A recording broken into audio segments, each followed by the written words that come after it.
ओम श्री गुरुभ्यो नमः। हरि ओम।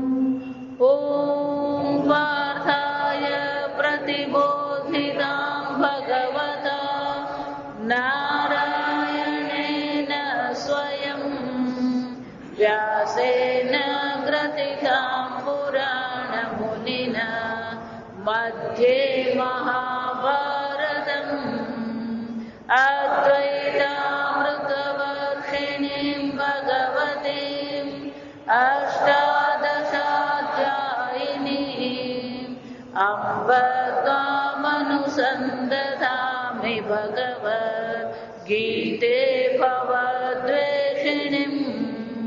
नमोऽस्तु देव्यास विशालबुद्धे पुल्लारविन्दायतपात्रनेत्र येन त्वया भारततैलपूर्णः प्रज्वालितो ज्ञानमय प्रदीपः प्रपन्नपारिजाताय स्तोत्रवेत्रैकपाणये ज्ञानमुद्राय कृष्णाय गीतामृतदुहे नमः। सर्वोपनिषदो गावः दुग्धा गोपालनन्दनः पार्थो वत्ससुधीर्भोक्ता दुग्धं गीतामृतं महत्। वसुदेवसुतं देवं कंसचाणूरमर्दनं देवकी परमानन्दं कृष्णं वन्दे जगद्गुरुं। भीष्मद्रोण तथा जयद्रथजला गान्धारनीलोत्पला शल्यग्राहवती कृपेण वहने कर्णेन वेलाकुला अश्वत्थामविकर्णघोरमकरा दुर्योधनावर्तिनी सोत्तीर्णा खलु पाण्डवैरननदी कैवर्तकः केशवः पाराशर्यवचः सरोजममलं गीतार्थगन्धोत्कटम् नानाख्यानककेसरं हरिकथा सम्बोधनाबोधितम् लोके सज्जनषट्पदैर्हरः पेपीयमानं मुदा भूयाद्भारतपङ्कजं कलिमल प्रध्वंसिन श्रेयसे। मूकं करोति वाचालं पङ्गुं लङ्घयते गिरिं यत्कृपातमहं वन्दे परमानन्दमाधवम्। यं ब्रह्मा वरुणेन्द्ररुद्रमरुतः स्तुवन्ति दिव्यैस्तवैः वेदैः साङ्गपदक्रमोपनिषदैः गायन्ति यं सामगाः। ध्यानावस्थितेन मनसा पश्यन्ति यं योगिनः यस्यान्तन्न विदुःसुरासुरगणाः देवाय तस्मै नमः।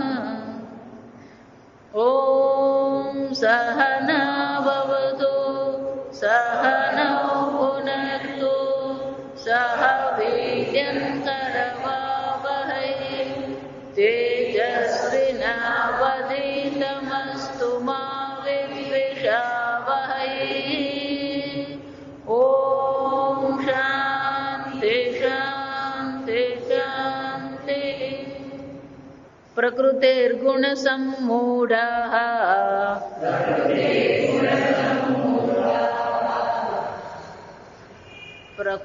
प्रकृतेर्गुणसम रे भूलवानो नहीं प्रकृतेर्गुणसम्मूढाः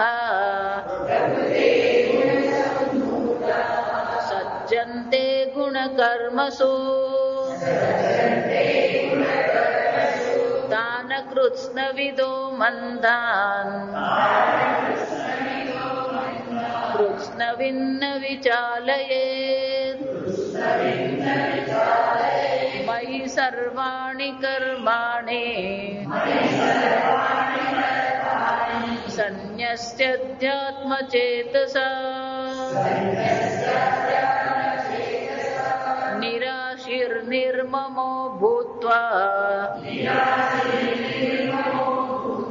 યુદ્ધસ્વ વિગતજ્વરઃ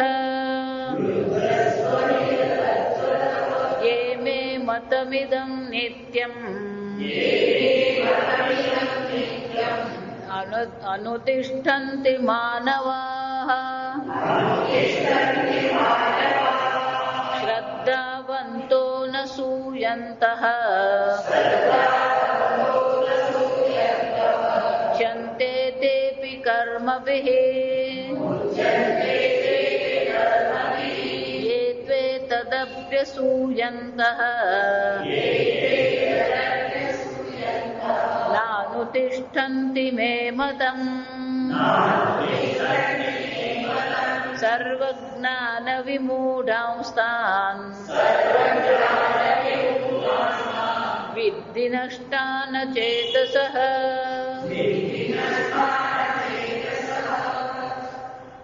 તત્વવિત્તુ મહાબાહો ગુણકર્મ વિભાગયો. ગઈ વખતે આપણે જોયું જે તત્વવિદ છે, તત્વજ્ઞાની છે. ગુણ કર્મ વિભાગયો, ગુણ અને કર્મના વિભાગ જે જાણે છે. ગુણા ગુણેષુ વર્તન્તે, ગુણાહ કરણાત્મકાહ. ગુણ એટલે કે જે કરણ છે અને કર્ણના વિષય કર્માત્મકાહ. કર્મ અને કરણ, કર્મ એટલે વિષય, ગુણ એટલે કે આ શબ્દ સ્પર્શ રૂપ રસ ગંધ 5 વિષયો છે. એ પણ પંચમહાભૂતમાંથી બન્યા છે. 5 જ્ઞાનેન્દ્રિય છે, એ પણ શું છે? પંચમહાભૂતમાંથી બની છે. અને એટલે ભગવાન શું કહે છે? પંચમહાભૂતાત્મક ગુણ સ્વરૂપ 5 ઇન્દ્રિયો, પંચમહાભૂતાત્મક 5 વિષયોમાં શું છે? ગુણાહ ગુણેષુ વર્તન્તે. આમ ખરેખર જુઓ તો શું છે? ઇન્દ્રિયો રૂપી ગુણો જે છે એ વિષયો રૂપી ગુણમાં શું કરે છે? પ્રવૃત્તિ કરતા રહે છે. નતેષુ સજ્જતે. આ જ્ઞાની છે, જો જાણે છે કે ઇન્દ્રિય પણ પંચમહાભૂતની છે, આ ઇન્દ્રિયોના વિષયો પણ પંચમહાભૂતના છે, આ શરીર પણ પંચમહાભૂતનું બન્યું છે, એમાં હું કોણ છું? ન સજ્જતે. કેમ? હું તો નિત્ય શુદ્ધ ચૈતન્ય સ્વરૂપ આત્મા છું. જો આ સમજ. શક્તિમ ન કરોતિ, શંકરાચાર્યજી કહે છે, એ કોઈ પણ પ્રકારે શરીર હોય, ઇન્દ્રિયો હોય કે વિષયો હોય, કોઈ જગ્યાએ એ આસક્તિ કરતો જ નથી. કારણ કે બધી વસ્તુ કેવી છે? યદ્રશ્યમ તજ્જડમ. એ જડ છે, એમાં સુખ નામની વસ્તુ નથી. જો વિચાર, જ્યાં સુખ નામની વસ્તુ નથી ત્યાં કોઈ પ્રકારની આસક્તિની શક્યતા છે જ નહીં. આસક્તિ ક્યારે થાય? કોઈને કારેલામાં આસક્તિ થાય નહીં, આ સમજવાનું. અને કોઈને પણ જો સમજો, ડુક્કર સાથે કોઈ આસક્તિ થાય નહીં. કેમ? ત્યાં કોઈ પ્રકારના આસક્તિ થવા માટેના કોઈ ત્યાં લક્ષણ છે જ નહીં. આ સમજો. જ્યાં સુખ દેખાય છે, જ્યાં પ્રેમ દેખાય છે, જ્યાં અનુકૂળતા દેખાય છે, જ્યાં સગવડ દેખાય છે, ત્યાં પ્રેમ કરીએ. પણ જે સુખ સગવડ છે જ નહીં, તો પછી ત્યાં પ્રેમ કરવાનો કોઈ પ્રશ્ન જ નથી. યદ્રશ્યમ તજ્જડમ તદ દુઃખાત્મકમ. જો આ સમજ. શંકરાચાર્ય શું કહે છે? યદ્રશ્યમ તજ્જડમ તદનિત્યમ તદ દુઃખાત્મકમ. જે જડ છે, અનિત્ય છે, એમાં સુખ ન હોઈ શકે. કેવું છે? દુઃખાત્મક હોઈ શકે. અને જો દુઃખાત્મક છે, ન સજ્જતે. જો એક આ સમજ. તત્વજ્ઞાનીની દ્રષ્ટિએ વિચારીએ તો શું કહેવાય? અન્ય છે જ નહીં. અન્ય હોય તો પેલો ભય થાય, આસક્તિનો પ્રશ્ન આવે. પણ આ જગત શું છે? સંપૂર્ણ જગત એક અદ્વિતીય ચૈતન્ય સ્વરૂપ આત્મા છે, અન્ય છે જ નહીં. એટલા માટે જ ગોપીઓને જયારે કહ્યું કે આ કૃષ્ણ તો તારો આત્મા છે, તે મંજૂર નતું. કેમ? કે આત્મા છે તો પછી કોની સાથે અમે ખેલ કરીશું? રાસ કોની સાથે રમીશું? એટલે કૃષ્ણ એમને કયો જોઈતો હતો? અન્ય કૃષ્ણ. આ સમજવા. ઈશ્વર પણ અન્ય છે, જગત પણ અન્ય છે, પણ જે તત્વજ્ઞાની છે એને માટે શું છે, કોઈ વસ્તુ અન્ય છે જ નહીં. જો આત્મા એવા ભૂત, ઈશાવાસ ઉપનિષદમાં શું કહ્યું, આ બધી વસ્તુ શું છે, આત્મા સ્વરૂપ જ છે. અને એટલે શંકરાચાર્ય કહે છે ન શક્તિમ કરોતી ન આત્મા ઇતિ મત્વ, આ કોઈ પણ વસ્તુ શું છે, હું છું જ નહીં. એકવાર માટીને ખબર પડી ગઈ હું ઘડો નથી, જો આવી જાય પછી એને ઘડો સાચવવો છે કે ઘડાને ફૂટી જાય તો શું કરું, કોઈ ચિંતા નથી. એમ જ્યાં સુધી હું નિત્ય શુદ્ધ ચૈતન્ય આત્મા છું, એ જ્ઞાન થતું નથી ત્યાં સુધી શું કરતા રહે છે, આ શરૂરૂપી ઘડાને પણ આપણે શું કરીએ, સાચવતા જ ફરીએ છીએ. અને જરા કંઈક વાગ્યું તો આખા ગામને કહેતા ફરીએ કેવી રીતે વાગ્યું, જો આવી જાય. હું ઊભો હતો ને પેલો આવીને એવો વગાડી ગયો ને પાછો ભાગી ગયો, જા. પણ એનાથી વિપરીત જો આ સમજો, એનાથી વિપરીત કોણ છે, એ પુનઃ પ્રકૃતિર ગુણ સમૂઢ, પેલા પ્રકૃતિના ગુણમાં શું છે, આસક્ત નથી. પણ એનાથી વિપરીત કોણ છે, પ્રકૃતે હે ગુણ સમૂઢ, આ પ્રકૃતિ જે છે ગુણૈ સમ્યક મૂઢા સંમોહિતા, આ પ્રકૃતિના ગુણોમાં એક છે સારી રીતે, શંકરાચાર્ય શું કે છે, સારી રીતે મોહિત થયો છે. મોહના આપણે બે અર્થ જોઈ ગયા, જો આ સમજ. જેમાં જે નથી એ જોવું, જેમાં સુખ દુઃખ નથી એમાં આપણે શું જોઈએ છે, સુખ દુઃખ જોઈએ છે. જેમાં જે નથી એ જોવું એને શું કહેવામાં આવે, મોહ કહેવામાં આવે. આ એક જવાબ સમજ. બીજું શું છે, જે જ્યાં નથી ત્યાં જોવું, આ બે વ્યાખ્યા છે. આ જગતમાં શરીરથી માંડી, જો આ સમજ, ઇન્દ્રિયાણી દશૈકમ છે, ભગવાન ત્યાં કહે છે આ શરીર જ ક્ષેત્ર છે એમ નહીં, આ જગત જ ક્ષેત્ર છે એમ નહીં. અહંકાર, બુદ્ધિ, મન, ઇન્દ્રિય, શરીર, આ બધી વસ્તુ શું છે, ક્ષેત્ર ઇતિ, આ બધું ક્ષેત્ર છે. અને એ બધું જો ક્ષેત્ર છે, જો વિચાર, તો એ ક્ષેત્ર જે છે એ ક્ષેત્રમાં આસક્તિ શક્ય નથી. યદ્રશ્યમ તજ્જડમ તદનિત્યમ, એમાં સુખ નામની વસ્તુ જ નથી. આ ક્ષેત્રમાં પહેલા આપણે સુખ જોઈએ છે અને પછી એમાં શું કરીએ છીએ, મોહ કરીએ છીએ. જેમાં જે નથી એ જોવું એને શું કહેવામાં આવે, મોહ કહેવામાં. એટલું જ નહીં, જેમાં જે નથી, જો આ સમજો, જેમાં જે નથી ને એ અન્યની દ્રષ્ટિએ છે, આ સમજવાનું. આત્માથી જે અન્ય વસ્તુ જે અનાત્મા છે, ક્ષેત્ર છે, એમાં આપણે સુખ જોવું, દુઃખ જોવું એને શું કહેવામાં આવે, મોહ. જેમાં જે નથી, જો આ સમજો, આ એક જે નથી એ માની લેવું, જો આ સમજ. આ બીજું એ કઈ દ્રષ્ટિએ, હુંની દ્રષ્ટિએ. હું આત્મા ચૈતન્ય સ્વરૂપ છું, પણ હું ને શું માની લીધો, હું દેહ છું, જો આ વિચાર. અન્યની દ્રષ્ટિ શું કહેવાય, જેમાં જે નથી એ જોવું એને મોહ કહેવાય. આત્માની દ્રષ્ટિ શું કહેવામાં આવે, જે હું નથી એને શું માની લીધો, હું માની લીધો. આ દેહ હું છું જ નહીં, જો વિચાર. આત્માની દ્રષ્ટિએ તો શું છે, નિત્ય શુદ્ધ ચૈતન્ય સ્વરૂપ આત્મા માત્ર છે. અને એટલે શંકરાચાર્ય શું કહે છે, અન્યની દ્રષ્ટિએ પણ મોહ છે, આત્માની દ્રષ્ટિએ પણ શું છે, મોહ છે જ. જે આત્મા સચ્ચિદાનંદ સ્વરૂપ છે એને સચ્ચિદાનંદ સ્વરૂપે ઓળખતો જ નથી, જો વિચાર. અને એટલે શું કહે છે, સમ્યક મૂઢા સંમોહિતા, એ સારી રીતે મોહિત થયેલા છે. સજ્જતે ગુણ કર્મસુ, આ ગુણ અને કર્મમાં શું છે, એ સતત આસક્ત રહે જ છે. જો સમજ, આસક્તિ એવી વસ્તુ છે ને, આપણને એવું લાગે કે મને કોઈ આસક્તિ નથી. જો વિચાર, રોજ ઘરમાં રહેતા હોય, રોજ વસ્તુઓ વાપરતા હોય, રોજ આપણે એક ના એક વ્યક્તિઓને મળતા હોઈએ, એટલે આપણને શું લાગે, મને કોઈમાં આસક્તિ નથી. સ્વામીજી કે એને ગુમાવે ને પછી જ પેલી આસક્તિ ખબર પડે. જ્યારે હોય ને ત્યારે આસક્તિ છે એમ ખબર નહીં પડે. આસક્તિ ક્યારે ખબર પડે, એના અભાવ આપણને ખૂંચે. આ ગુજરાતી શબ્દ બહુ મજાનો. એનો અભાવ આપણને શું થાય, ખૂંચે. એના વગર આપણને ઘર ખાલી લાગે, એના વગર આપણને ગમે નહીં. એનો શું થાય, એ પુરવાર કરે છે કે આપણને એ વસ્તુમાં, એ વ્યક્તિમાં, એ પરિસ્થિતિમાં આપણને શું છે, આસક્તિ છે. અને એટલે ભગવાન કહે છે ગુણ કર્મ શું, આ ગુણા નામ કર્મ, ફક્ત ગુણોમાં જ આસક્તિ છે એમ નહીં. આ ગુણોથી જે કર્મ થઈ રહ્યા છે એ કર્મમાં પણ એ શું કરી રહ્યો છે, આસક્તિ કરી રહ્યો. કર્મમાં આસક્તિ જે છે ને એ જ આપણને દુઃખી કરે છે. પેલો કર્યા વગર રહી જ નહીં શકે. 2 મિનિટ એને જો શાંતિથી બેસાડવું હોય, આપણને એવું લાગે, જો સમજો કે અમે બધા મોટા થઈ ગયા. કોઈ મોટું થયું નથી. આ સમજજો, અંદરથી બધા પેલા નાના બાળક જ છે. આંતરિક જે પરિપક્વતા આપણામાં આવવી જોઈએ એ આવતી જ નથી. બહારથી આપણે મોટા તરીકે વ્યવહાર કરતા રહીએ છીએ, પણ અંદરથી તો આપણે બધા કેવા છીએ? નાનું બાળક જ એવું જ છે. પણ બાળક નિર્દોષ છે એટલે શું કરે? પેલું બોલી નાખે. આપણે શું કરીએ? આપણે બોલતા, આપણામાં ડપણ આટલું જ છે કે આપણે વ્યક્ત કરતા નથી. આ સમજો, આપણી અંદર પેલું બાળક બેઠું જ છે અને એ બાળક અનેક પ્રકારની માંગણી કરતો જ રહે. નાના બાળક જેવો જ આપણો સ્વભાવ. એક ઘડી બેસી શકીએ નહીં, બે વસ્તુ યાદ રહે નહીં. હમણાં એક ભાઈને મેં પૂછ્યું, આપણું બોર્ડ જરાક વાંચી આવો ને, જા સાંભળ, જુઓ તો ખરા એમાં શું લખ્યું છે. એટલે ગયા, હું જોતી હતી એ શું કરે. ગયા પછી આપણે બધું વાંચી લીધું. વાંચ્યું પછી 2 ડગલા પાછળ, પછી પાછા વાંચવા ગયા. કેમ? કારણ કે આવીને એને શું કરવાનું હતું? વાંચીને નાખ્યું હોય તો ચિંતા નથી, પણ વાંચીને એને શું કરવાનું હતું? પેલું આવવાનું ને કહેવાનું હતું. એટલે એટલો વખત પૂરતું તો એ વસ્તુને એને શું કરવી પડે? મગજમાં ધારણ કરવી પડે. એટલે વળી પાછા આમ ગયા, પછી પાછું વાંચ્યું, પછી પાછું આવીને પાછા જઈને પાછું ત્રીજી વાર જઈને શું કરી, પછી પેલું આમ ખેંચ્યું, પછી નીચેનું પેલું વાક્ય વાંચ્યું, પછી આવીને મને કીધું.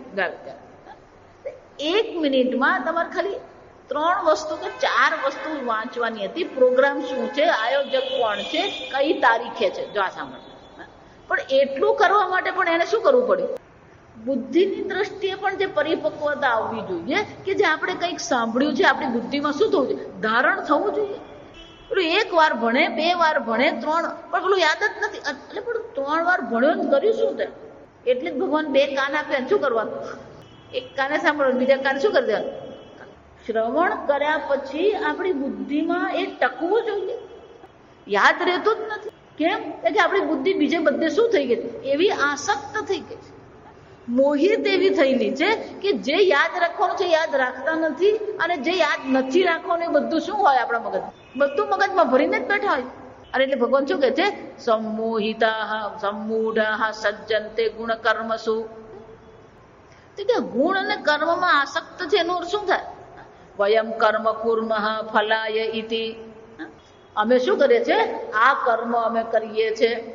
શાના માટે? આ કર્મ ફળ માટે. આમ આ ગુણ અને કર્મમાં આસક્ત થઈને બેઠા છે. પણ એ આસક્તિ કોને કારણે છે? તાન અકૃત્સ્નવિદઃ અપૂર્ણેષુ પરિચ્છિન્નેષુ અહમ ભાવ કરતા. અકૃત્સ્નવિદ એટલે શું છે? જે અપૂર્ણ છે એને હું જાણીને બેઠો છું. કૃત્સ્ન એટલે શું છે? સમસ્ત, સમગ્ર. કૃત્સ્નનો અર્થ શું થાય? સમસ્ત, સર્વ. અને કૃત્સ્નવિદ એટલે શું છે? જે પોતાને પૂર્ણ સ્વરૂપે જાણે છે. અકૃત્સ્નવિદ એટલે શું છે? જો આ સમજો, અનાત્મવિદ. જો આ સમજો, આ અનાત્મવિદ એમ કહીએ ને, એ સમાસ કહેવાય. જો આ સમજો, પણ 2 અર્થ થઈ શકે. ન આત્મા, અનાત્મા. જે આત્મા નથી ને શું કહેવામાં આવે? અનાત્મા. અને આ અનાત્મવિદ એટલે શું છે? જે અનાત્માને જાણવા વાળો છે. આ એક અર્થ કહેવાય. આત્મવિદ, જે આત્માને જાણે છે એને શું કહેવાય? આત્મવિદ. ન આત્મવિદ શું કહેવાય? જે આત્માને જાણતો નથી. આ ફરક દેખાયો કે નહીં દેખાયો? અનાત્મવિદમાં પેલો ન કોની સાથે લગાવીએ? ન આત્મા કહીએ તો જે અનાત્માને જાણવા વાળો છે એ તો બધા જ જાણે છે. જો સમજો, એટલે એ સમાસની આવશ્યકતા નહીં પડે. ખરેખર સમાસનો અર્થ શું કરવો પડે? જે આત્માને જાણતો નથી. આત્મવિદ. ન આત્મવિદ શું કહેવાય? અનાત્મવિદ. તો બરાબર. એ જ રીતે અકૃત્સ્નવિદ. કૃત્સ્ન એટલે શું છે? પૂર્ણ. જે પૂર્ણ આત્માને જાણે છે એને શું કહેવામાં આવે? કૃત્સ્નવિદ. અકૃત્સ્નવિદ એનો અર્થ શું થયો? જે આત્માની પૂર્ણતાને જાણતો નથી. એનો અર્થ શું થયો? અપૂર્ણેષુ પરિચ્છિન્નેષુ અહમ ભાવ. જે અપૂર્ણ છે, જે અપરિચ્છિન્ન છે, એમાં એ હું કરીને બેઠો છે એ આત્માને પૂર્ણ સ્વરૂપે જાણતો જ નથી. અને જો એ અપૂર્ણ જાણે છે પોતાને, તો પછી પૂર્ણ થવા માટે એને શું કરવું પડશે? કર્મ કરવું જ પડે. આ વિચારી જો, પોતાની અપૂર્ણતા આપણને કર્મ કરાવે છે, કોઈ આપણને કર્મ કરાવતું નથી. પોતાની અપૂર્ણતા આપણને શું કરે છે? આ વિષયોમાં ઘસડી જાય છે. આપણી જ અપૂર્ણતા જે છે એ આપણા દુઃખનું કારણ છે. હું અપૂર્ણ છું એનો શું થાય? ગુજરાતીમાં શું કહેવાય? પોતાનામાં અભાવનો અનુભવ કરવો, પોતાનામાં તુચ્છતાનો અનુભવ કરવો, પોતાનામાં અપૂર્ણતાનો અનુભવ કરવો. ઉણપ આપણે ગુજરાતીમાં શું કહેવામાં આવે? પોતાનામાં કંઈક ઉણપ આપણે જોઈએ, અછતનો અભાવ કરીએ. આમ પોતાની અપૂર્ણતા, પોતાની ઉણપ આપણને શું કરે છે? કોતરી ખાય છે. અને એટલા માટે શું કરે? પૂર્ણ બનવા માટે શું કરીએ? કર્મ કરીએ. પણ કર્મ કરીએ ખરા, પણ કર્મ સ્વયં કેવા છે? કર્મ કિમ પરમ કર્મ તજ્જડમ. આ કર્મ તો કેવા છે? જડ છે. જો વિચાર. અને જડ મને ક્યારે પૂર્ણતા પ્રદાન કરી શકે નહીં. જડ ક્યારે મને સુખ આપી શકે. જો એટલા માટે કહું, કેટલાક લોકો છે ને ટીકા કરતા કે પેલો આવો છે, જો આ સમજ, તો એનો દોષ છે, જો આ સમજો. પણ એનો અર્થ એવો નથી કે આપણે બધા નિર્દોષ છીએ. એક દ્રષ્ટિએ પેલામાં દોષ છે, બીજી દ્રષ્ટિએ જોઈએ તો શું છે? આપણામાં દોષ રહેલો જ છે. ક્યાંક ને ક્યાંક આપણામાં ઉણપ રહેલી છે. વ્યક્તિત્વની દ્રષ્ટિએ વિચારીએ, દેહની દ્રષ્ટિએ વિચારીએ, મનની દ્રષ્ટિએ વિચારીએ, બુદ્ધિની દ્રષ્ટિએ વિચારીએ, રાગદ્વેષની દ્રષ્ટિએ વિચારીએ, અપૂર્ણતા રહેલી જ છે. કોઈ વ્યક્તિ એવું કહી શકે ને હું પૂર્ણ છું, પરફેક્ટ છું. ઉપાધિ તો અપૂર્ણ જ છે, પણ એ ઉપાધિને જાણતો નથી. એ શું જાણે છે? જે પોતાને પૂર્ણ જાણે છે એને કોઈ જગ્યાએ આસક્તિ કરવાની રહેતી નથી. પણ આ તો કોણ છે? અકૃષ્ણવિત. શંકરાચાર્યજી કહે છે અકૃષ્ણવિત કર્મફલ માત્રદર્શિન. અને એટલા માટે એની બુદ્ધિ તો ક્યાં અટકી પડી છે? કર્મફલ માત્રદર્શિન. આ બધા કેવા છે? એ કર્મફળમાં જ એની દ્રષ્ટિ અટકી પડી. હું આ કર્મ કરું. જો સમજ આગળ શું કીધું?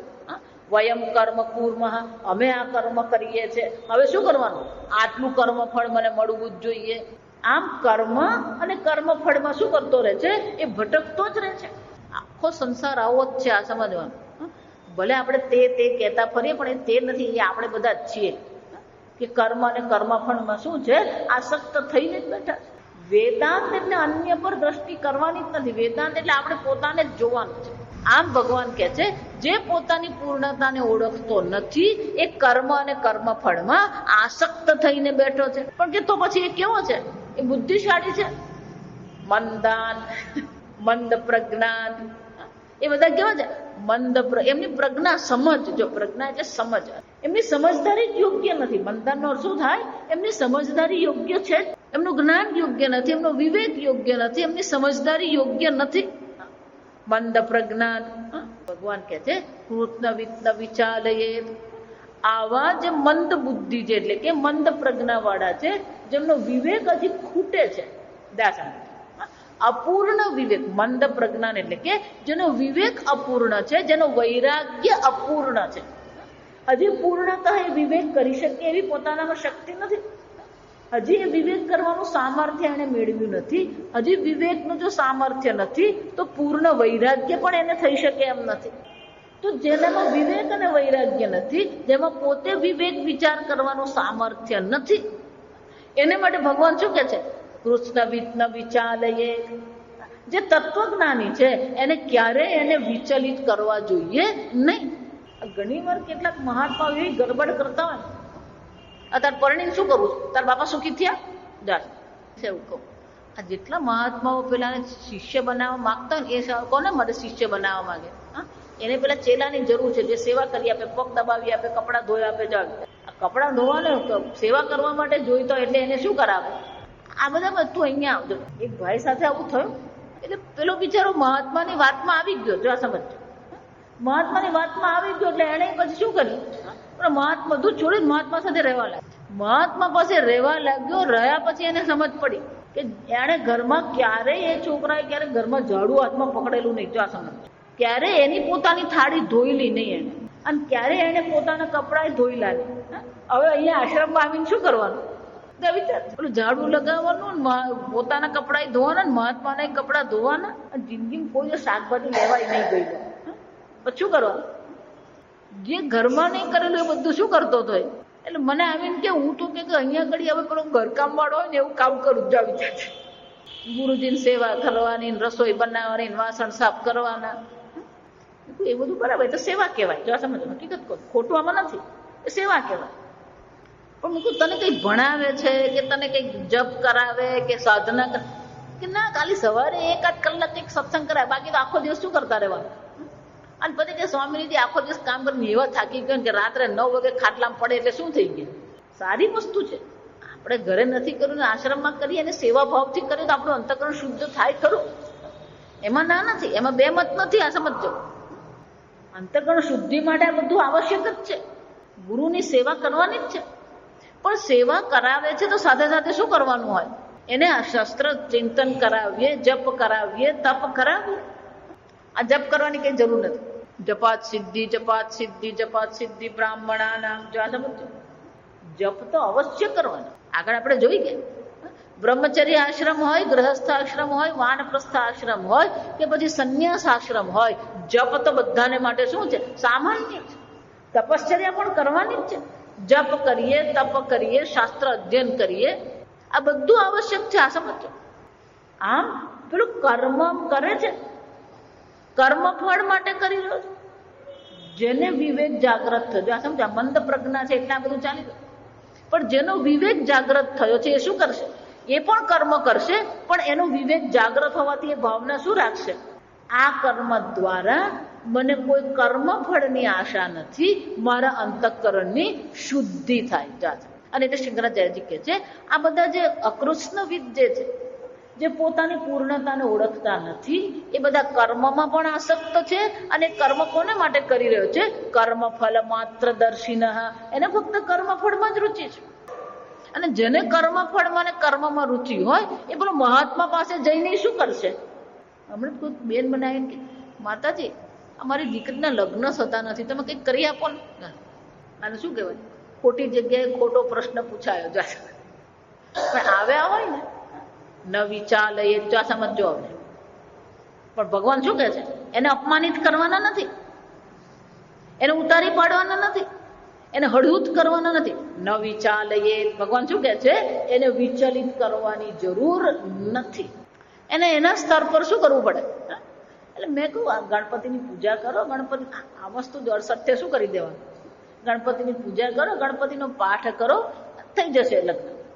અચાનક જ જો આપણે એને છોકરાને લગ્ન કરવાની શું જરૂર? આ કઈ કહેવાની જરૂર નથી. જો સમજો, ભગવાન એ બહુ સરસ કહી રહ્યા, ન વિચાર એ જે સ્તર પર છે, એની જેવી બુદ્ધિ છે, એનો જેવો વિવેક છે, એના પર જ એને શું કરવાનું? એને વિચલિત કરવાની જરૂર નથી.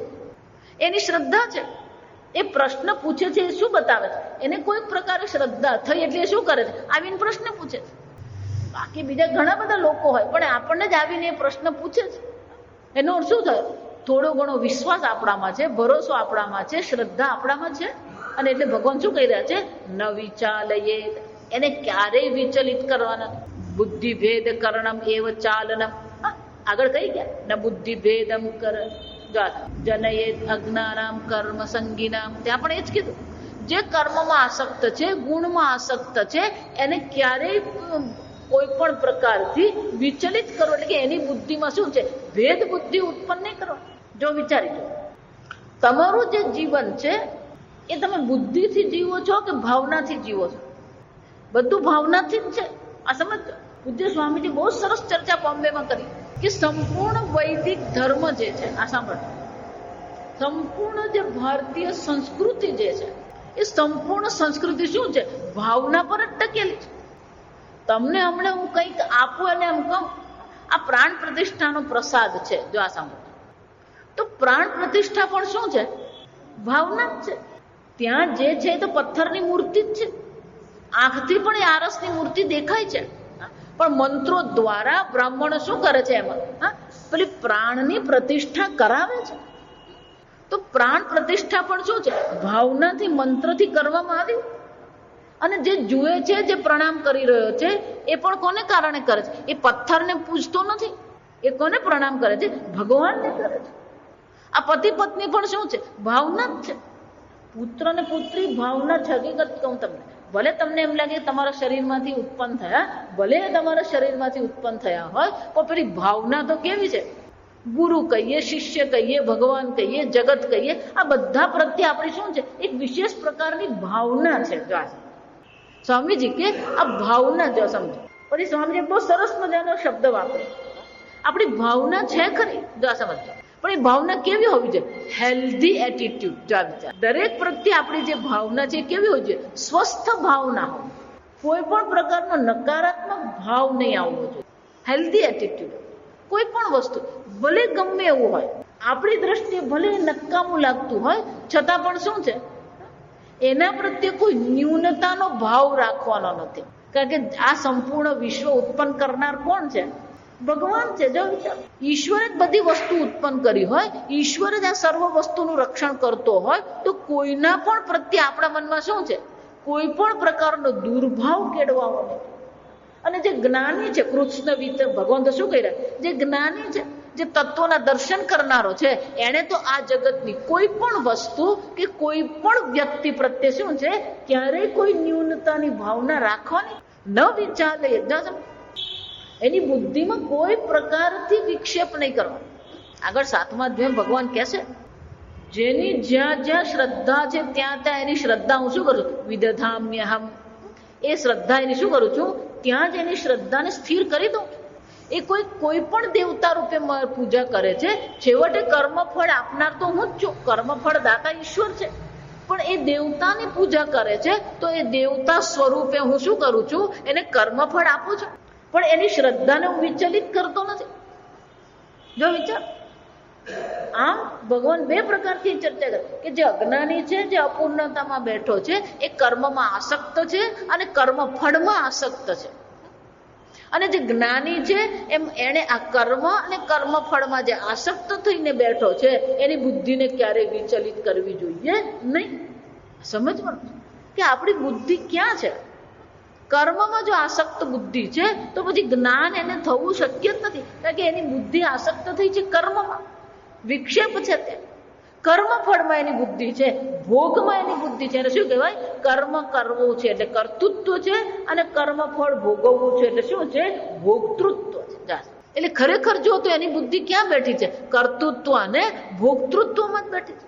એ કર્તૃત્વ અને ભોગતૃત્વથી પર જે નિત્ય ચૈતન્ય છે, ત્યાં એની બુદ્ધિ આગળ વધતી નથી. જા સાંભળજો, તો જે કર્તૃત્વ અને કર્મફળમાં એટલે કે ભોગતૃત્વમાં બેઠો છે, એને વિચલિત ન કરવું, એનો શું થયો? એને છે એમ છોડી દેવાનો. જા સાંભળજો બરાબર. ન વિચાલય ભગવાન જયારે એમ કહી રહ્યા છે, તો પછી એ જ્યાં છે એને શું કરી દેવાનું? છોડી દેવાનો.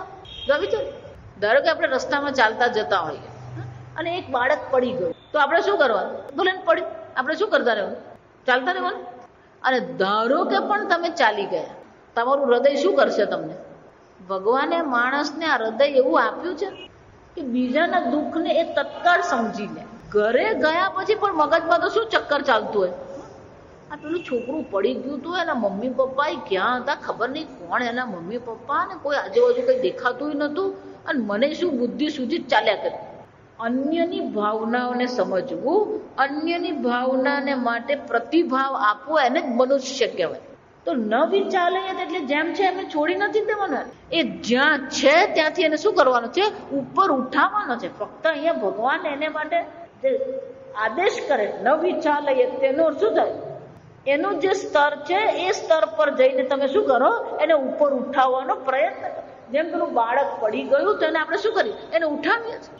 જે ઉઠાવીએ છીએ ને શબ્દ પછી મને જોક્સ યાદ આવે. જો આ સામે એક છોકરો સ્કૂટર પર જતો, એટલે માજી સોસાયટીના માજી ઓળખતા હોય, એટલે સોસાયટીના માજી આમ જતા હતા, એટલે કે બા ક્યાં ચાલ્યા?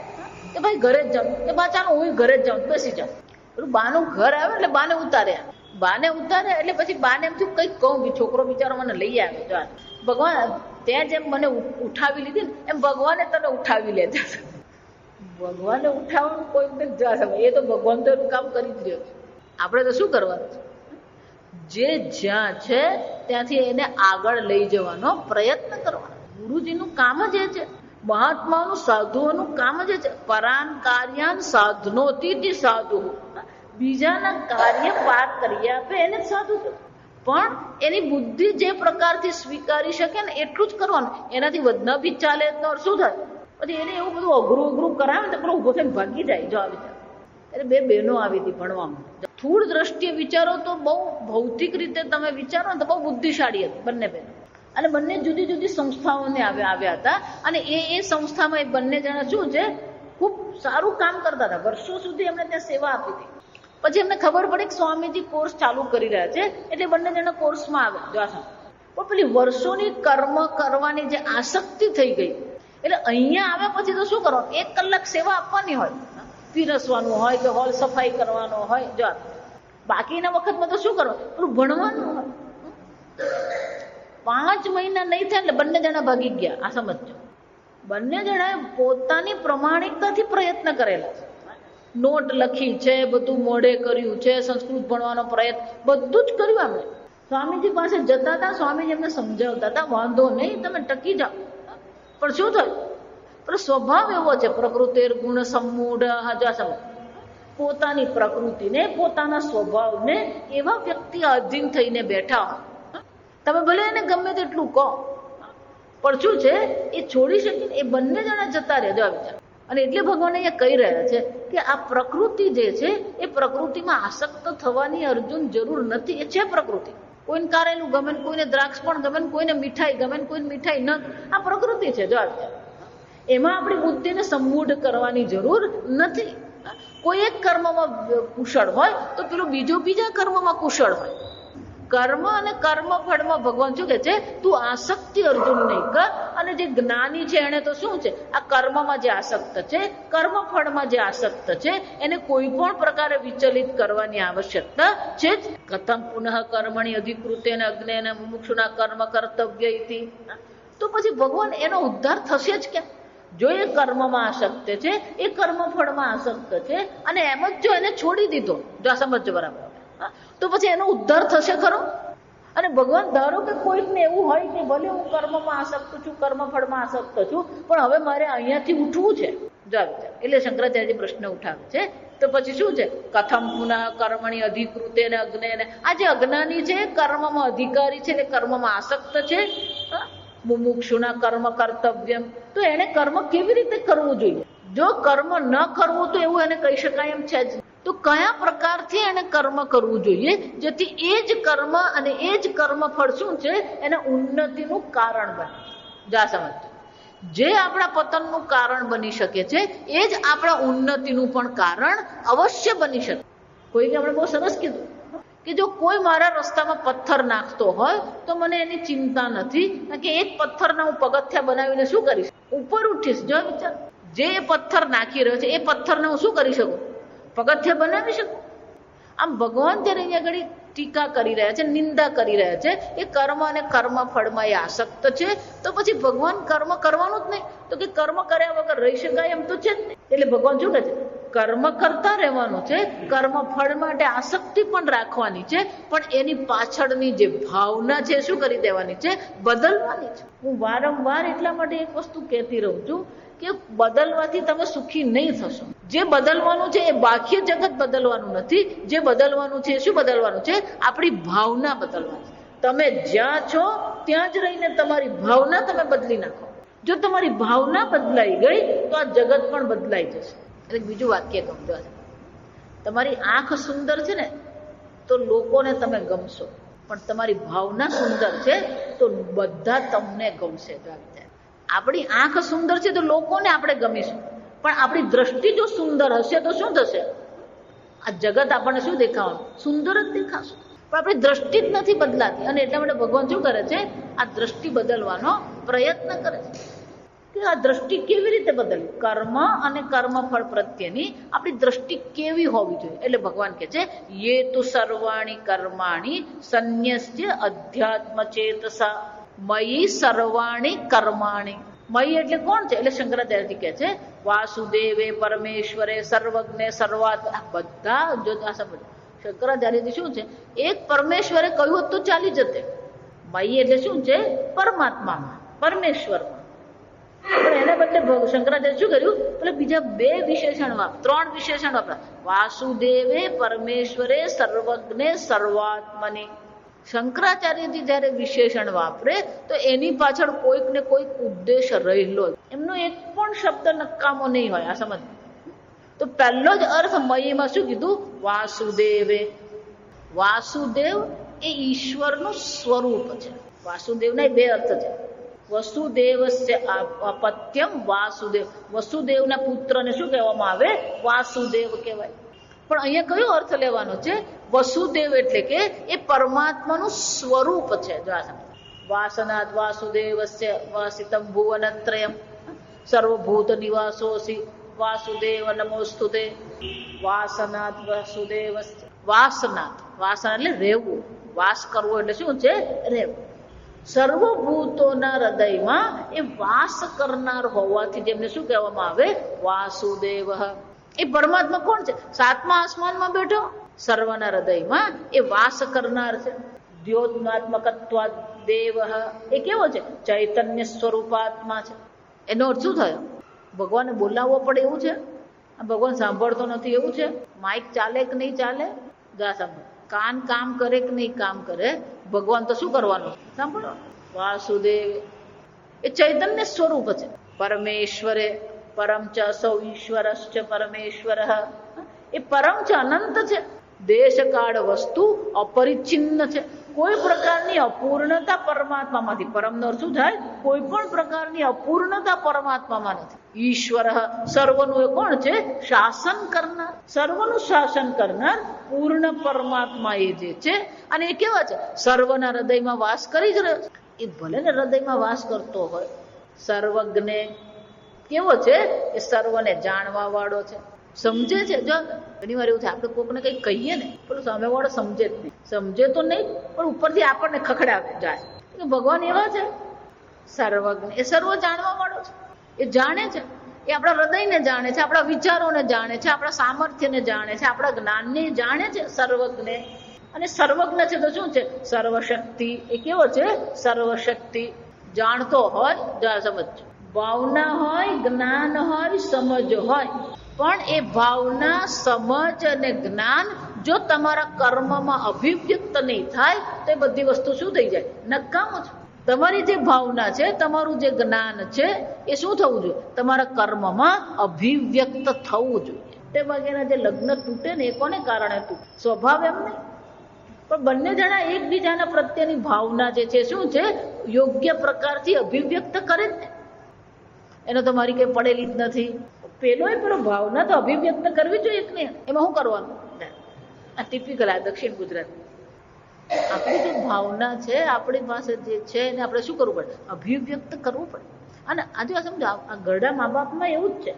જે ઘરમાં ઘરડા મા બાપ એ લોકો એવું નથી ઈચ્છતા કે 24 કલાક તમે ત્યાં બેસી રહો. એ લોકો એટલું જ ઈચ્છે છે કે દિવસના 1-2 વાર તમે કેમ છો પૂછો, દિવસના 1-2 વાર એને કંઈક ગમતું આપો, જશો. અને અઠવાડિયામાં 2-3 દિવસ એમને ભાવતું કંઈક ખવડાવો. એવું નથી કહેતા કે રોજ તમે ભજીયાન પૂરી ખવડાવો.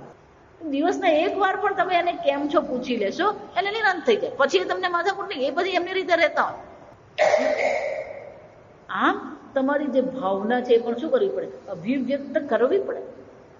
આમ ભગવાન સર્વજ્ઞ છે, સર્વશક્તિ છે, પણ મારા કામનો ખરો. જાઓ સમજો.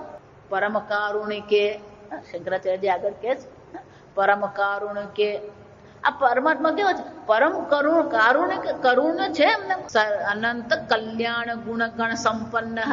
શું છે? આ સર્વનું કલ્યાણ કેમ કરવું એનું જે ચિંતન કરનાર છે. એ સર્વનું કલ્યાણ કરવામાં જ મસ્ત છે. ભગવાનને આ જ ગમે છે. આ વ્યક્તિનો, આ મનુષ્યનો, આ જીવનો હું કેમ કલ્યાણ કરું. અને આપણને જે પણ પરિસ્થિતિ આપી રહ્યા છે એ આપણા કલ્યાણ માટે જ આપી રહ્યા છે. પણ એ શું કરવું પડે? અધ્યાત્મ ચેતસ. એ આધ્યાત્મિક બુદ્ધિથી આપણે એને શું કરવું પડે? સમજવું પડે. આપણે તો સમજવા તૈયાર જ નથી. જો સમજો, મોટે ભાગેના લોકો જે હતાશ નિરાશ જે થાય છે, કોને કારણે? પોતે તો સમજતો નથી અને એવું માને છે ભગવાન મને સમજતો નથી. જો કોઈ મને સમજતું નથી, કોઈ મને સાંભળતું નથી. અન્ય વ્યક્તિ તને સમજતી નથી, અન્ય વ્યક્તિ તને સાંભળતી નથી. બરાબર છે, પણ ભગવાન તો કોણ છે? એ સાંભળે જ છે. આ સમજ. પણ એ ભગવાનની એની પોતાની રીત છે. જો ભગવાન એની રીતે, એના પ્રકારે આપણને એ અનુકૂળતા આપતો જ હોય છે. અને એટલે શું કહે છે? આ જે પરમાત્મા છે કેવો છે? સર્વજ્ઞ, સર્વાત્મની. આવા જે સર્વના આત્મ સ્વરૂપ જે પરમાત્મા છે, શું કરવાની જરૂર છે? સર્વાણી કર્માણી સંન્યસ્ય. સર્વ કર્મ એ પરમાત્માને શું કરીએ? આપણે એ પરમાત્માને અર્પણ કરી દઈએ. સંન્યસ્ય નિક્ષિપ્ય. એક શબ્દમાં શું કહેવાય, ઈશ્વરાર્પણ બુદ્ધિ કેળવવી પડે. આ સમજ જ્યાં સુધી પૂર્ણતઃ ઈશ્વરાર્પણ બુદ્ધિ થતી નથી ત્યાં સુધી આપણી ભાવના બદલવી, વિવેક કરવો કે જ્ઞાન પ્રાપ્ત કરવું શક્ય જ નથી. તમે જો બધા ભક્તો જુઓ, જાહી બીધી રાખે રામ તાહી બીધી રહીએ. જે ગમે જગદગુરુ જગદીશને તે તણો ખરખરો ફોક કર. આપણી મુશ્કેલી એ છે કે આ જગત સાથે આપણે જે સંઘર્ષ કરીએ છીએ, હકીકતમાં આપણે કોની સાથે સંઘર્ષ કરી રહ્યા છે? ઈશ્વર સાથે કરીએ છીએ. અને જ્યાં સુધી આપણા હૃદયમાં સંઘર્ષ પડેલો છે, અસ્વીકાર પડેલો છે, વિરોધ પડેલો છે, ત્યાં સુધી આપણા મનમાં કોઈ પ્રકારે શાંતિનો અનુભવ થઈ શકે એમ છે જ નહીં. અને એટલે ભગવાન શું કહે છે, પહેલું જે કર્મમાં આસક્ત છે, જે અપૂર્ણતામાં બેઠો છે, એને માટે પહેલું પગથિયું કયું છે? મયી સર્વાણી કર્માણી સંન્યસ્ય. પણ કઈ રીતે? અધ્યાત્મ ચેતસા. એટલે શંકરાચાર્યજી કહે છે, વિવેક બુદ્ધ્ય અહમ કરતા ઈશ્વરાય ભૃત્યવત કરોમિતિ અનયા બુદ્ધયા. હું કર્મ કરું છું, હું ઈશ્વરનો સેવક છું, ઈશ્વરે મને આ પરિસ્થિતિ આપી છે અને આ પરિસ્થિતિમાં હું મારું શ્રેષ્ઠ કર્મ કરું. ઈશ્વરે જે પરિસ્થિતિ ઉત્પન્ન છે, કોઈ પણ વ્યક્તિ એવું કહી શકે આ પરિસ્થિતિ મેં ઉત્પન્ન કરી. જેમ આ ટેકનોલોજી આગળ વધતી જાય છે એમ નવા નવા પ્રકારના વ્યાપારો પણ આવતા જાય છે. આ સમજ, અનેક પ્રકારના નવા વ્યાપાર. હમણાં જ કોકને મેં પૂછ્યું, એટલે ભાઈ શું કરે તું? જો આ શબ્દ સાંભળજો, હું ઇવેન્ટ મેનેજર છું. આ ઇવેન્ટ એની પછી તું એને કોલેજમાં, મેનેજમેન્ટ કોલેજમાં ચાલે. જો મેનેજમેન્ટ કોલેજમાં પણ શું છે, અનેક પ્રકારના મેનેજમેન્ટ હોય. એમાંનું પેલું એક મેનેજમેન્ટ કયું છે? Event management. ઇવેન્ટ એટલે પ્રસંગ.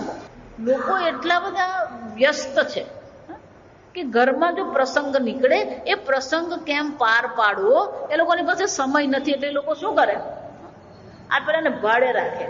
એ શું કરી આપે? એ તમારો બધો પ્રસંગ ઉકેલી આપે. આપણે એને પૈસા આપવાના અને કેન એટલું આપણે કરવાનું. તો પેલો ઇવેન્ટ મેનેજમેન્ટ, જો એ જ ઇવેન્ટ મેનેજમેન્ટ આપણે શું કરવાનું છે? આપણા જીવનમાં લાવવાનું.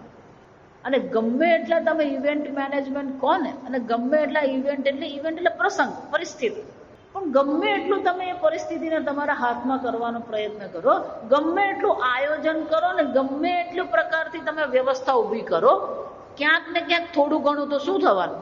પેલી અવ્યવસ્થા રહેવાની જ છે. અને એટલે ભગવાન શું કહે છે? કોઈ પણ પરિસ્થિતિ હોય એ તમે ઉત્પન્ન કરતા નથી. કોઈ પણ પ્રસંગ હોય એનું સંચાલન પૂર્ણતઃ તમારા હાથમાં નથી.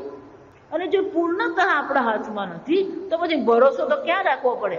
મયી સર્વાણી કર્માણી અધ્યાત્મ ચેતસા વિવેક બુદ્ધ્યા. શંકરાચાર્યજી કહે છે, આ વિવેક બુદ્ધિ આપણે રાખીએ. આપણી વિવેક બુદ્ધિ રહેવી જોઈએ. ભગવાને આ પરિસ્થિતિ ઉત્પન્ન કરી છે અને ભગવાને આપણને જે પરિસ્થિતિ આપી છે એ પરિસ્થિતિ આપણા માટે કેવી છે? શ્રેષ્ઠ જ છે. પણ એ પરિસ્થિતિનો પહેલા સ્વીકાર કરવો પડે. અને એટલે ભગવાન શું કહે છે? સંન્યસ્ય. સંન્યાસ એટલે છોડી નથી દેવાનું. સંન્યાસનો શું થાય? આપણે પોતાનો જે આગ્રહ છે, આપણે પોતાની જે અપેક્ષાઓ છે, આપણે પોતાના જે વિચારો છે એ છોડીને આપણે શું કરીએ? કંઈક નવા પ્રકારથી વિચારીએ. આ પ્રસંગ જે ચાલતા હોય ને એમાં આપણે અમુક રીતે નક્કી કર્યું હોય, પણ પરિસ્થિતિ એવી ઊભી થાય કે આપણે શું કરવું પડે? આપણા વિચારો, આપણું આયોજન શું કરવું પડે? તત્કાળ બદલવું પડે. પણ એ બદલવા માટે પણ આપણા મનમાં શું હોવું જોઈએ? તૈયારી હોવી જોઈએ. પેલો જો આગ્રહ કરે, ના ના હમણે જ જશે. આ જે પણ મુશ્કેલીઓ આવે છે કોને કારણે? મેં નક્કી કર્યું એટલે આમ જ જરૂરી છે. પરિસ્થિતિ એવી ઊભી થઈ ગઈ છે કે તારું નક્કી કરેલું કામ આવે એવું છે. અને જો આપણું નક્કી કરેલું કામ આવે એવું નથી તો આપણે શું કરીએ? આપણો નિશ્ચય બદલીએ, આપણે વિવેક બદલીએ અને બીજા પ્રકારે વિચાર કરવાનો પ્રયત્ન કરીએ. આને શું કહેવાય? સંન્યસ્ય. પોતાના આગ્રહ, પોતાના વિચાર, પોતાના રાગ દ્વેષને શું કરીએ? એક બાજુ પર મૂકી દઈએ અને વિવેક બુદ્ધિથી આગળ ચાલીએ કે અહીંયા હું શું કરી શકું. હંમેશા માણસને એવું લાગતું હોય કે હું અટકી પડ્યો. કોઈ અટકી પડતી નથી. આ ભગવાને આપણને જીવનમાં અનેક પ્રકારના વિકલ્પો આપેલા છે. કોઈ પણ પરિસ્થિતિ હોય એમાં હંમેશા આપણને વિકલ્પ ભગવાન આપતા જ હોય છે. પણ આપણો આગ્રહ હોય કે આમ જ, અને એને કારણે શું થાય છે? આપણી બુદ્ધિ પેલી એક વસ્તુ પર અટકી પડે એટલે પેલો વિકલ્પ આપણી બુદ્ધિ જોઈએ જ નહીં. એક ભાઈ મને બહુ સરસ કીધું કે આ છોકરાઓ જ્યારે 12માં આવે ને એટલે મા બાપો જ પેલા બાળકોના મગજમાં એવું ગોઠવી મૂકે, એને એ તો ડોક્ટર જ થવાનો છે. જે આવે બધાને શું કરતો કહેતા ફરે, અને પેલાના મગજમાં એવું ગોઠવાય છે કે મારે શું કરવાનું છે, મેડિકલમાં જ જવાનું. પણ જો એના પૂરતા માર્ક આવ્યા જ નહીં તો મા બાપે રડે ને પેલો રડે. પણ એના કરતા શું કરીએ, પેલો બીજા બે વિકલ્પ આપણે શું કરીએ, સાથે રાખીએ. બે વિકલ્પ રાખીએ એટલે પેલા વિકલ્પમાં ઢીલાસ મૂકવાની છે એમ નહીં. પ્રયત્ન તો શાના માટે કરવાનો છે, મેડિકલમાં જવા માટેના જ પ્રયત્ન છે. પણ કોઈક સંજોગોને કારણે ન થયું તો શું હોવું જોઈએ, અટકી પડવાનું નથી. શું કરવાનું, બીજા ઘણા વિકલ્પ છે. જે માણસ વિકલ્પ સાથે ચાલે ને એ ક્યારેય દુઃખી નહીં થાય. કેમ કે ડોક્ટર થવું જ જીવનની સફળતા નથી. આ સમજ, ડોક્ટર બની ગયો એટલે કે એ સફળ નથી થઈ ગયો. જીવનમાં બીજું ઘણું મેળવવાનું છે, બીજું ઘણું કરવાનું છે. આ સમજો, જીવનમાં બીજું ઘણું બધું આપણા જીવનમાં આપણી સામે પડ્યું છે. આખું જીવન એનું પડેલું છે. અને એટલા માટે શંકરાચાર્ય શું કહે છે, વિવેક બુદ્ધિ અધ્યાત્મ ચેતસા, એટલે કે આ વિવેક બુદ્ધિ રાખવી પડે, વિકલ્પ જીવનમાં રાખવો પડે. આમ નહીં તો આમ જાય. પણ આ જ મારે તો જોઈએ તો શું કરવાનું, મારી ભાષામાં કહું ને તો દુઃખી થાય એટલું જ કહેવાનું. જો કોઈને અટકાવી નહીં. અને એટલે ભગવાન શું કહે છે, પહેલી વસ્તુ જે છે, આ ગુણના મોહમાંથી છૂટવું હોય, કર્મના મોહમાંથી છૂટવું હોય, કર્મફળના મોહમાંથી છૂટવું હોય, તો પહેલું પગથિયું કયું છે, સર્વ કર્મ પરમાત્માને અર્પણ કરીએ. અને વિવેક બુદ્ધિથી જીવનમાં આપણી સામે જે પણ પરિસ્થિતિ આવે, જે પણ આપણી સામે વિકલ્પ આવે છે, એને સ્વીકારીને આપણે શું કરતા રહીએ, આગળ વધતા રહીએ. આગળ આપણે કાલે ઓમ સ્વસ્તિ પ્રજાભ્ય પરિપાલયન્તામ ન્યાયેન માર્ગેણ મહિમ મહેશાઃ ગોબ્રાહ્મણેભ્ય શુભમસ્તુ નિત્યં લોકા સમસ્તા સુખિનો ભવન્તુ કાલે વર્ષતુ પર્જન્યઃ પૃથ્વી સસ્યશાલિની દેશોऽયં ક્ષોભરહિતઃ બ્રાહ્મણા સંતુ નિર્ભયાઃ ઓમ સર્વેષાં સ્વસ્તિર્ભવતુ સર્વેષાં શાંતિર્ભવતુ સર્વેષાં પૂર્ણં ભવતુ સર્વેષાં મંગલં ભવતુ સર્વે ભવન્તુ સુખિનઃ સર્વે સન્તુ નિરામયાઃ સર્વે ભદ્રાણિ પશ્યन्तુ મા કશ્ચિत् દુઃખભાગ્ ભવેत् અસતો મા સદ્ગમય તમસો મા જ્યોતિર્ગમય મૃત્યોર્મા અમૃતંગમય. ઓમ પૂર્ણમદ પૂર્ણમિદં પૂર્ણાત પૂર્ણમુદચ્યતે પૂર્ણસ્ય પૂર્ણમાદાય પૂર્ણમેવાવશિષ્યતે. ઓમ શાંતિ શાંતિ શાંતિ. હરિ ઓમ શ્રી ગુરુભ્યો નમઃ. હરિ